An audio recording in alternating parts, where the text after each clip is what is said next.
warahmatullahi wabarakatuh. Patepang deui sareng Ibu dina pangajaran basa Sunda. Materi ayeuna ngeunaan kalimah parentah. Upama ku urang dititenan, iklan teh eusina mangrupa panita, pangjurung, pangajak, panyaram atawa pangharepan. Dina tata basa eta kabeh kaasup kana kalimah parentah. Kalimah parentah nyaeta kalimah anu eusina kahayang atawa parentah ka batur.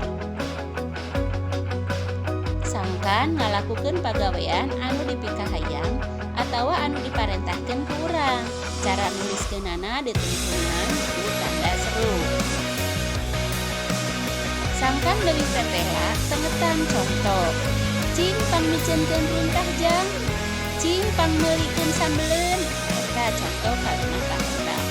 Kahiji kalimah panitah nyaeta kalimah anu eusina maksa jalma lian milampah pagawean.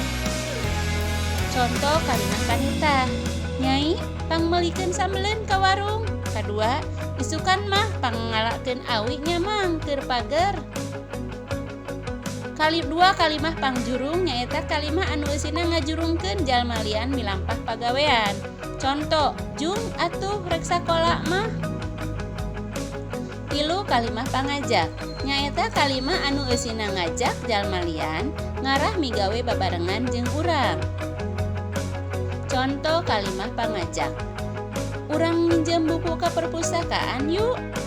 Hayu atuh ari hayang balik ayeuna mah. Kalimah panyaram nyaeta kalimah anu eusina nyaram nulian milampah pagawean. Contoh kalimah panyaram kahiji, entong sok ngarokok teu sehat, ulah didinya jang halangan batur. Kalimah pangharepan nyaeta kalimah anu eusina miharep hiji hal. Contoh kalimah pangharepan, muga-muga sing salamet di jalana, mudah-mudahan ulah hujan, karunya anu moe cengke. Rupina pangajaran basa Sunda mung sakitu. Assalamualaikum warahmatullahi wabarakatuh.